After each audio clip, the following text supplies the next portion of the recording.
Continuando con nuestro tema del teorema fundamental del cálculo,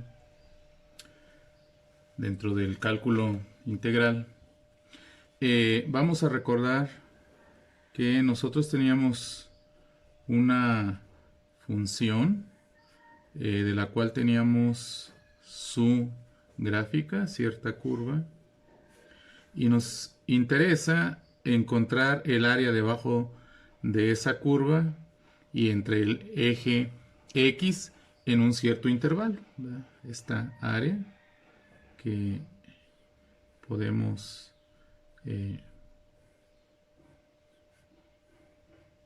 graficar así. Entonces nos interesa saber esta área.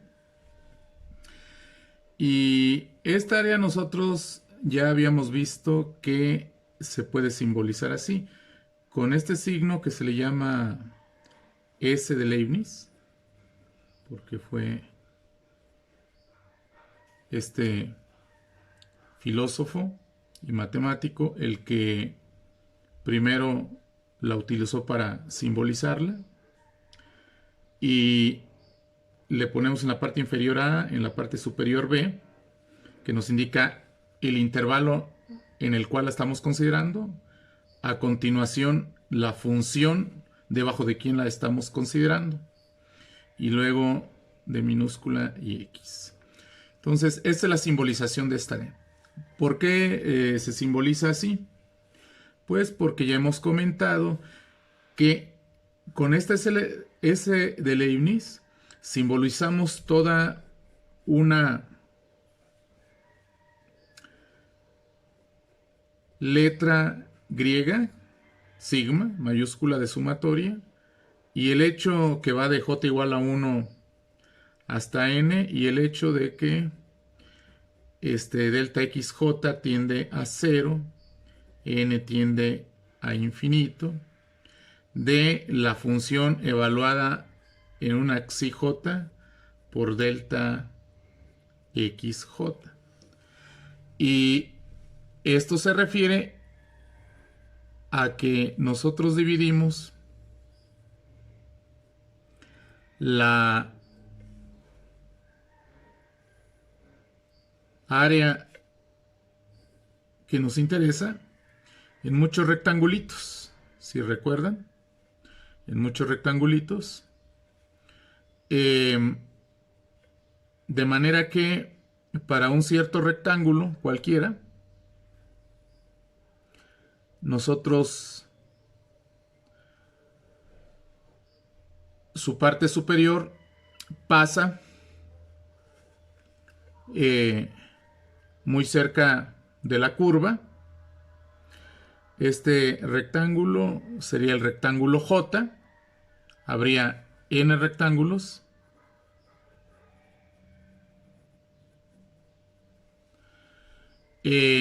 Y este rectángulo tiene una base delta xj y una altura dada por la función evaluada en un psi-j que se encuentra, psi-j se encuentra en la base, en algún punto de la base, y en ese punto de la base, en esa abscisa, evaluamos nuestra función. Por eso queda f de esa psi-j, y esa es la altura de mi rectángulo, f de psi-j, y la base es delta xj. Entonces, esto se refiere a la altura de cada rectángulo, y entonces empiezo desde el 1, el 2, hasta el n, porque dividí en n rectángulos, de manera que obtengo una especie de escalera cuya área es muy parecida a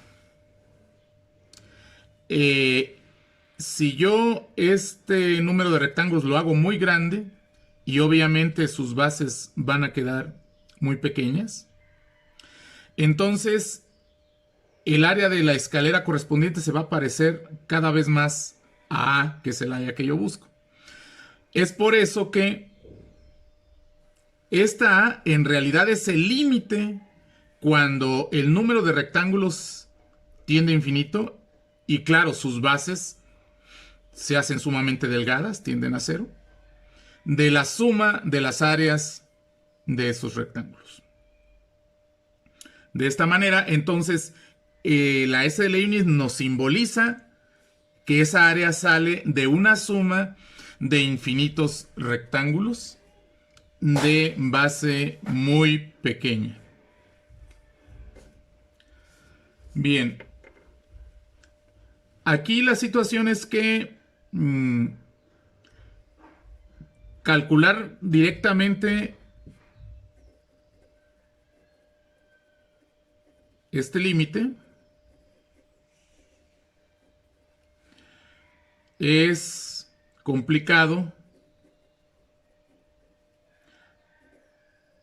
para muchas funciones.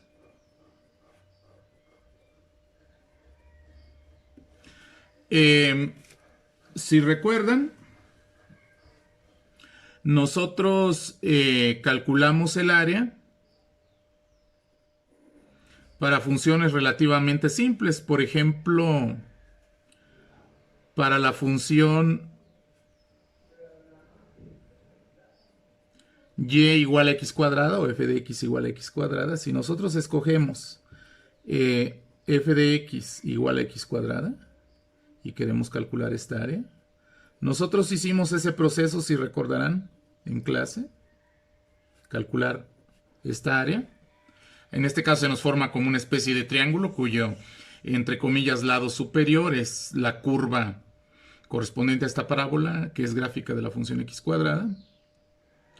Y obtuvimos que esta área, en este caso particular, por ejemplo, es un tercio. Es decir, todo el cuadrito podemos dividirlo por otra parte, desde luego, así como aparte, lo podemos dividir en tercios. Aquí es un tercio, 2 tercios.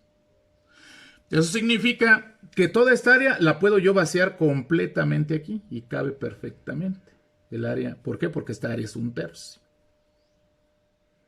¿De acuerdo? Entonces nosotros, mediante este procedimiento de calcular este límite, directamente pudimos obtener esta área. Y pudimos porque disponemos de algunas fórmulas de sumatoria que se tienen que usar, ¿verdad? Las fórmulas en cuestión, pues, son de este tipo. Por ejemplo, que la suma de puros unos me da n. Que la suma de jotas, ¿verdad? Directamente, pues me da n por n más 1 sobre 2. Que esta fórmula es debido a Gauss. Que la suma de j igual a 1 hasta n de j cuadradas es n por n más 1 por 2n más 1 sobre 6. Entonces, como disponemos de estas fórmulas, fue en este caso relativamente sencillo encontrar esta área, ¿verdad? Ahora,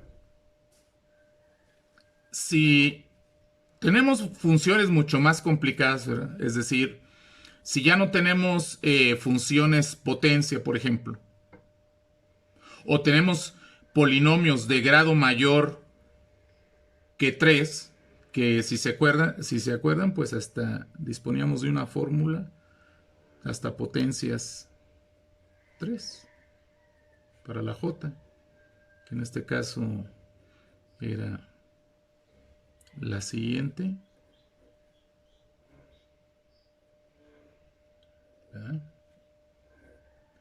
Esta era la fórmula correspondiente para la suma de jotas cúbicas.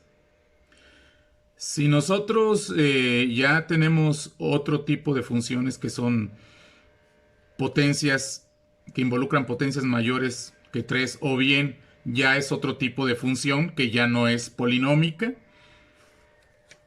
puede ser exponencial, trigonométrica, todos los tipos de funciones que estudiamos en el curso pasado, pues ya va a ocurrir que calcular el límite directamente sea complicado y no relativamente sencillo como lo hicimos para estos casos.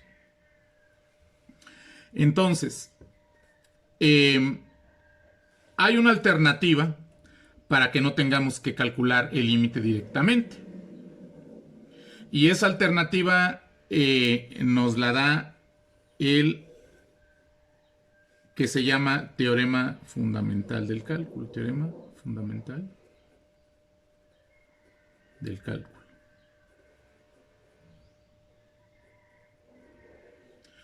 Ese teorema fundamental del cálculo hace uso de un concepto que se llama antiderivada. También algunos libros le llaman primitiva. Después vamos a ver también que también se le llama integral indefinida a este nuevo concepto que involucra el cálculo integral. Se llama integral indefinida. ¿De dónde viene la palabra integral? Justamente de integrar, que quiere decir lo mismo que sumar. Intégrate, súmate. ¿Y de dónde viene la palabra sumar? Pues exactamente ya estamos viendo, ¿verdad? Que el calcular esta área involucra un proceso de suma de un número infinito de rectángulos de base sumamente pequeña y que representamos con S de suma de Leibniz. Ahora, sin embargo, justamente en este momento vamos a ver que este acto de sumar, que el proceso de calcular este límite de sumas, que se les llama, estas sumas, antes de calcular el límite, se les llama sumas de Riemann. Por el matemático alemán que comenzó a estudiarlas con más detalle. Entonces, justamente el teorema fundamental del cálculo lo que hace es que hay una relación entre concepto de derivada y esto que es el proceso de calcular el límites de sumas de rectángulos de base muy pequeña. ¿Cómo se hace esto? ¿Cómo vemos este teorema? ¿Cómo encontramos el concepto de antiderivada? Pues consideramos construir una función área. Esa función área yo la voy a llamar a de x.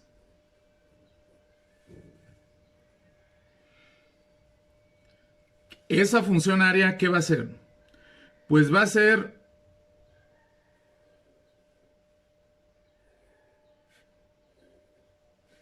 también el área debajo de la curva, pero donde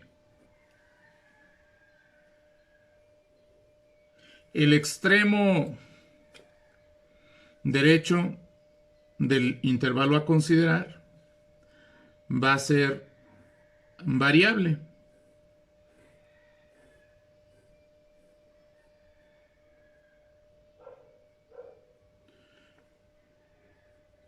Entonces, esta área debajo de la curva f de x, desde la abscisa correspondiente a hasta una x variable, esta es variable,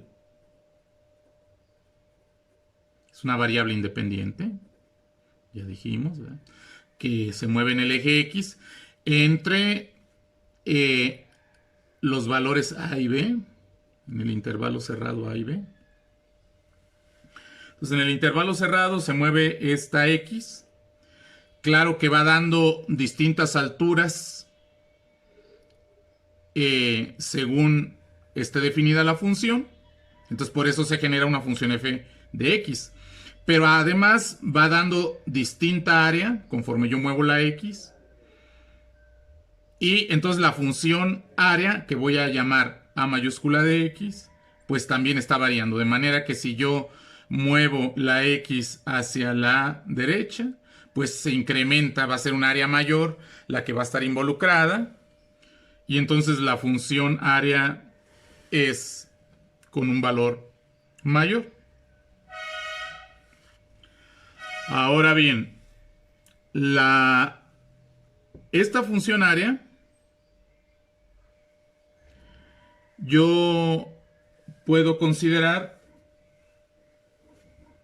un ejemplo para, por ejemplo, si f de x es la parábola f de x igual a x cuadrada,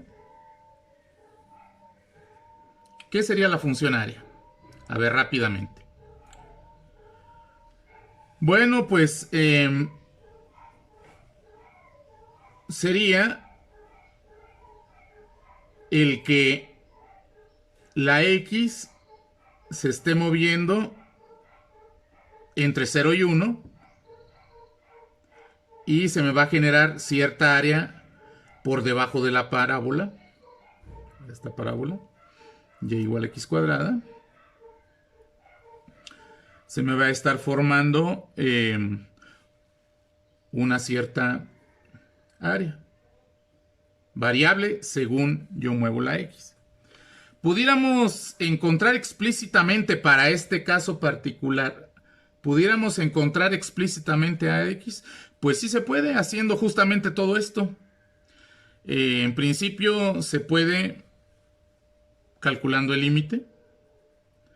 ¿Por qué? Porque pues se puede inscribir una serie de n rectángulos, pero que ahora no van a llegar hasta el valor b, sino hasta el valor b que vale 1, sino hasta x, ¿verdad? Si se acuerdan, eso es lo que hacíamos. Inscribíamos rectángulos. En general, n rectángulos. N rectángulos, de manera que en este caso la base pues va a valer esta longitud que vale x entre los n rectángulos. Para el rectángulo enésimo, jésimo, el rectángulo jésimo, el número j, pues la altura está dada por evaluar la función en el extremo izquierdo de cada rectángulo. De manera que la altura HJ, le voy a llamar HJ aquí, para de momento, esta HJ, que es esta alturita, vendría siendo la función y igual a x cuadrada, porque esta es y igual a x cuadrada, evaluada en esa abscisa izquierda. Y esa abscisa izquierda es j menos 1 multiplicada por la base, ¿verdad? Y la base es x sobre n. ¿Cuántos rectángulos hay hasta aquí? Pues hasta aquí hay j rectángulos, ¿verdad? Pero este es el lado izquierdo, y en el lado izquierdo hasta ahí hay j menos 1 rectángulos, y ahí es donde evaluamos la función, que la función es x cuadrada. Entonces significa evaluar j menos 1 por x sobre n al cuadrado. Esto simplificando, pues va a quedar j menos 1 al cuadrado por x cuadrada sobre n cuadrada. De manera que todo esto lo hicimos en clase, pero cuando la x valía 1. Acá ahora la diferencia es que está apareciendo esta X. Y va a aparecer porque precisamente la a de X en este caso va a ser una función de X. Entonces, aquí hay que calcular ahora el área a de X. A de X es igual al límite cuando n tiende a infinito de la suma de j igual a 1 hasta n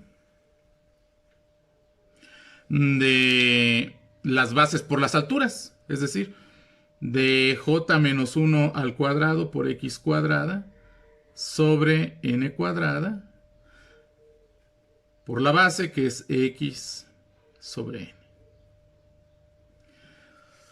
Aquí para la sumatoria j es la variable, para el límite es la n, entonces noten ustedes que hasta lo hacen ustedes por pasos, pero hasta afuera se puede sacar una x cúbica, hasta afuera de todo.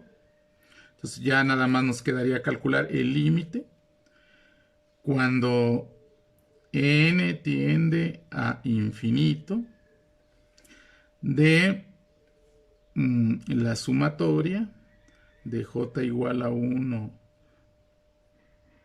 hasta n de j menos 1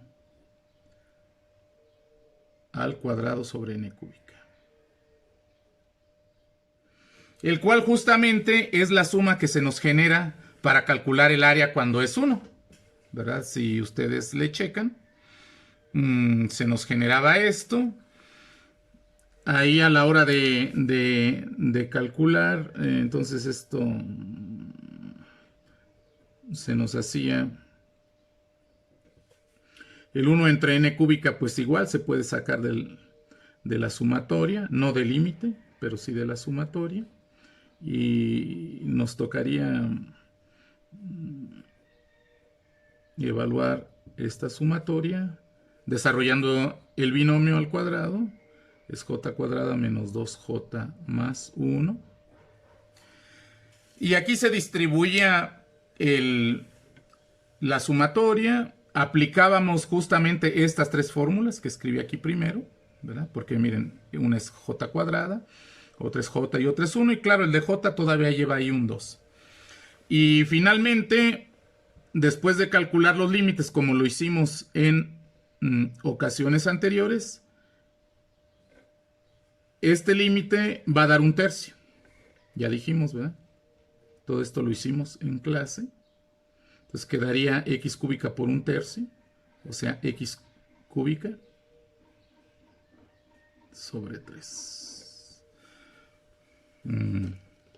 O sea, a de x para este caso particular vale x cúbica sobre 3.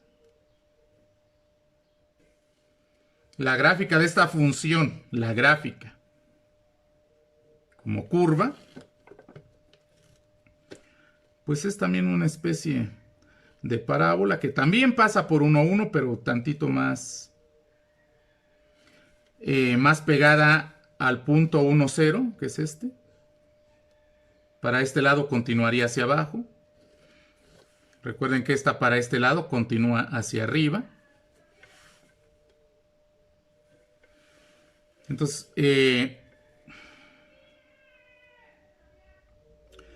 esta que dibujamos aquí sería nada más x cúbica. Si yo dibujo x cúbica sobre 3, la única situación es que va a pasar a un tercio, ¿verdad? Aquí.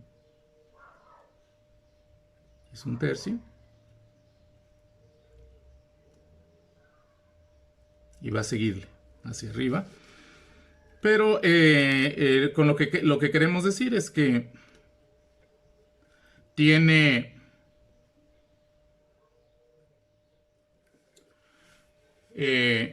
una gráfica que se le llama parábola cúbica y es una especie de culebrita, ¿verdad? Así ya según discutimos en el semestre pasado. Este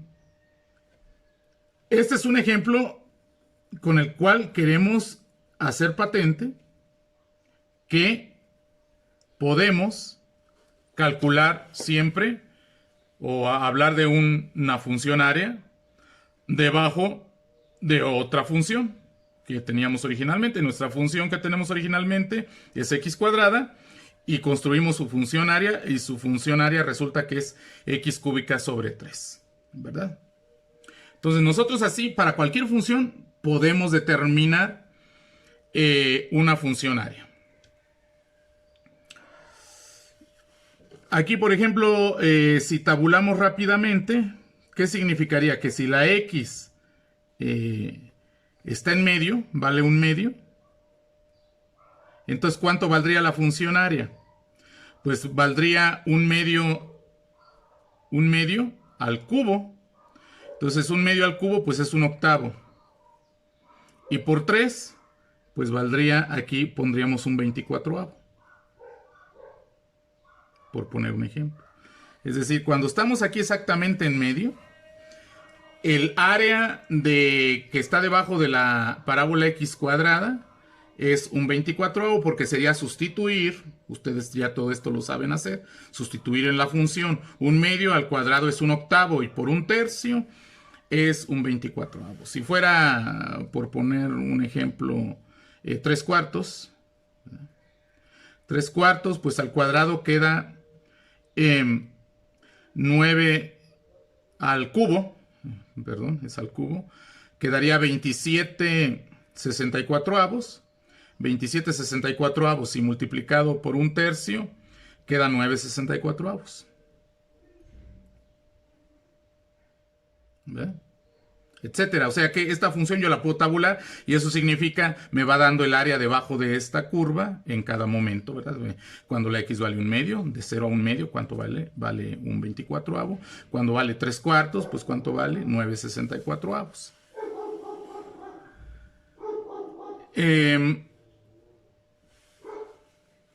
Entonces, una vez que nos queda claro que podemos tener para cualquier función una función área, vamos a considerar darle un incremento. Entonces, si nosotros le damos un incremento, ¿qué va a pasar? O sea, darle un incremento a la variable x significa que estaba aquí en x. Y de repente se mueve hasta un valor que es x incrementada en un delta x. Por acá sigue estando la b. Esta es mi función. Entonces vean que si x se cambia hasta un valor x más delta x, es decir, tuvo un incremento de ancho delta x, vamos a ponerle delta x aquí, que este ancho de aquí hasta acá es delta x. Entonces notemos que todo el área también se incrementó. Todo el área se incrementó. Acá era mi ax original. Y tuvo este incremento que le voy a llamar delta A. Delta A es incremento o cambio, también se le llama, o diferencial de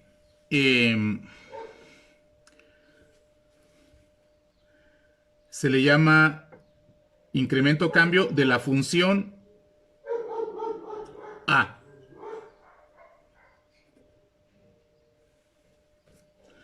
Y delta x es incremento o cambio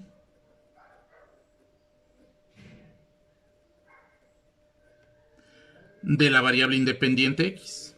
A es función de x. A es una función, es variable dependiente. X es variable independiente. Yo moví la variable independiente por ser independiente. Se puede mover justamente de forma arbitraria. De x a x más delta x. Y la función, ¿verdad?, se ve incrementada en un delta A, ¿verdad? O sea, A más delta A es la función incrementada. Incrementada. Delta A es el incremento que recibió la función.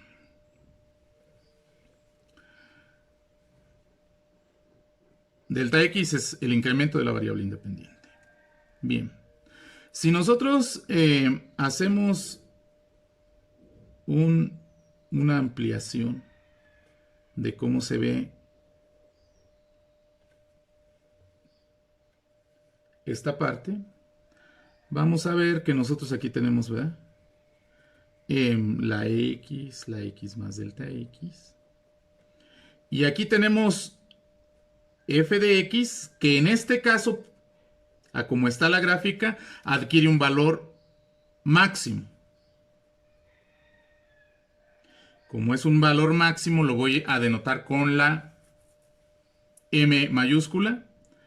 Aquí la función f ahora es de X más delta X. Esta altura. Le voy a llamar M minúscula. ¿Por qué?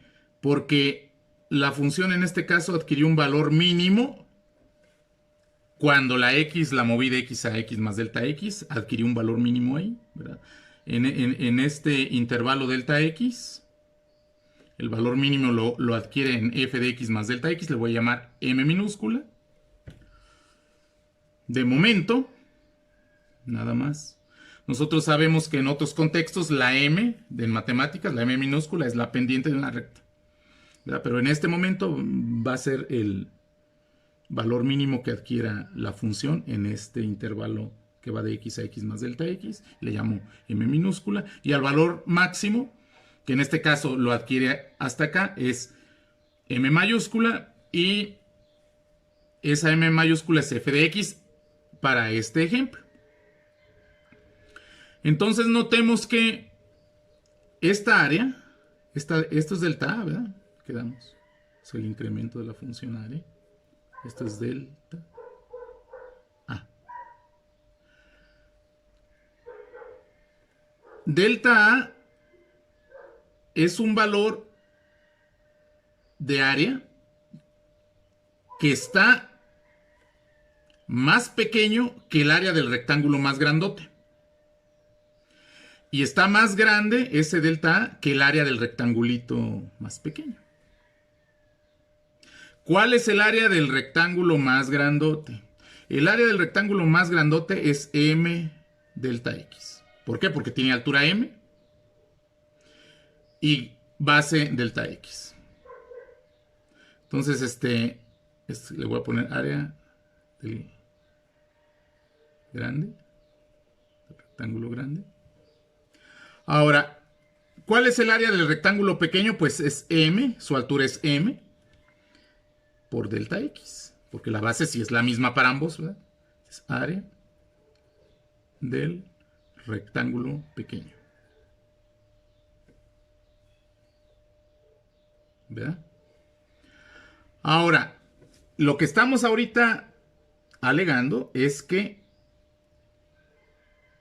el área de la curva que está aquí, de la especie de trapecio limitado por la curva f de x, ¿verdad? Y las dos rectas verticales que pasan por x y por x más delta x, y el eje x, esa área de ese trapecio, ¿verdad?, que es delta A, pues obviamente esa área es más chiquita que m por delta x, pero es más grandota que m minúscula por delta x. Acá m mayúscula, aquí m minúscula. Esto si lo escribimos, lo escribí en forma vertical para que vean que es más grandote el rectángulo, el área del rectángulo, pues mayor, y es más pequeño el área del rectángulo menor. Pero esto lo podemos escribir también en forma horizontal, así, ¿verdad?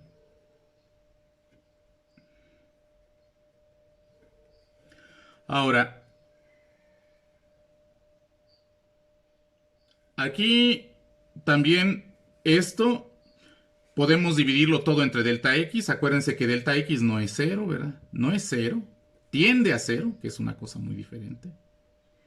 ¿verdad? Esto quiere decir se acerca, pero nunca se planta en cero, porque es un incremento. Si el incremento fuera cero, pues ya no habría incremento. ¿Puedo yo dividir los tres miembros de esta desigualdad entre delta X? No hay ningún problema porque no estoy dividiendo entre cero y me quedaría M menor que delta A entre delta X menor o igual que M mayúscula.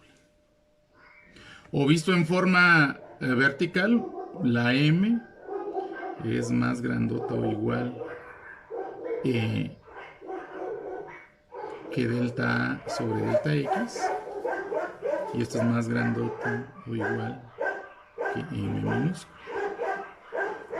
Entonces noten ustedes que ¿qué va a pasar ahora cuando delta X tiende a cero? Porque delta X tiende a cero, ¿verdad? En el estudio de los cambios de las funciones en el cálculo diferencial, los cambios son pequeños porque nos interesa estudiar las funciones con pequeños incrementos porque nos interesa estudiar esas funciones momento a momento o parte a parte, punto a punto. Y nos interesa estudiarlos así porque así es como se presentan en los fenómenos de la naturaleza o de las ciencias sociales, que ahí es donde finalmente de allá sale todo esto de aquí. Entonces, si ustedes notan que aquí en realidad tenemos un sándwich, ¿verdad? De los que vimos en primer año, ¿verdad? Aquí tenemos un sándwich. Un sándwich. O hamburguesa, lo que gusten, ¿verdad? Este es el pan de arriba, un pan, ¿verdad? Este es el jamón, la hamburguesa, jamón, la carne, lo que gusten. Y este es el de abajo, el pan de abajo, hay dos panes. Entonces está esto sobre la mesa.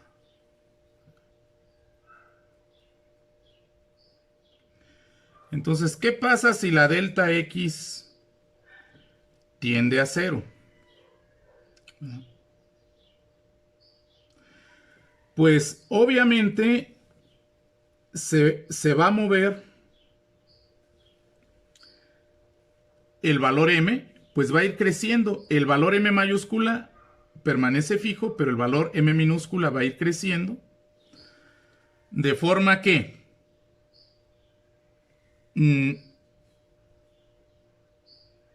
este M empieza a aplastar al jamón contra la M mayúscula.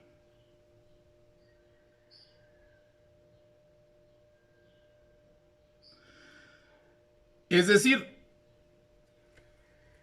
M se mueve a M.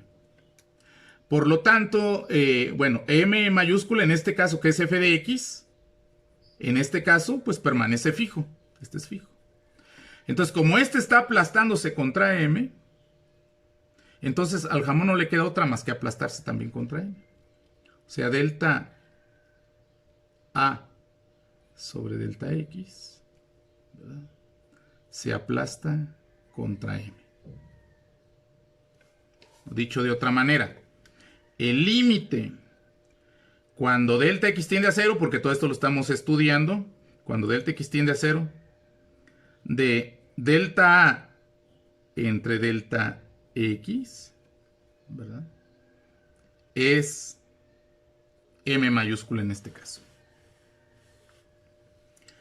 Pero, ¿qué viene siendo esto? Delta A entre delta X. A es una función de X. Delta A entre delta X. Y el límite esto, según vimos en el primer semestre y ustedes todavía vieron antes en la prepa, pues en realidad es dA entre dx, ¿verdad? Porque justamente la palabra límite, pero con A, también Leibniz la simbolizó con dA.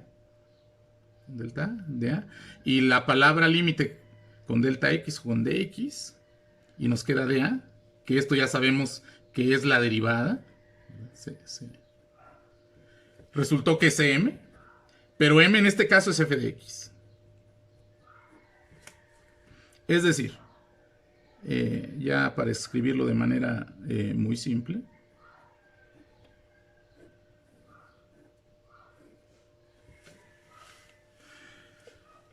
Entonces, ocurrió que la derivada de la función área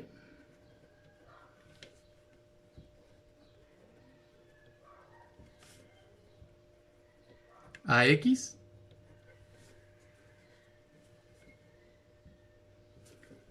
es la función original.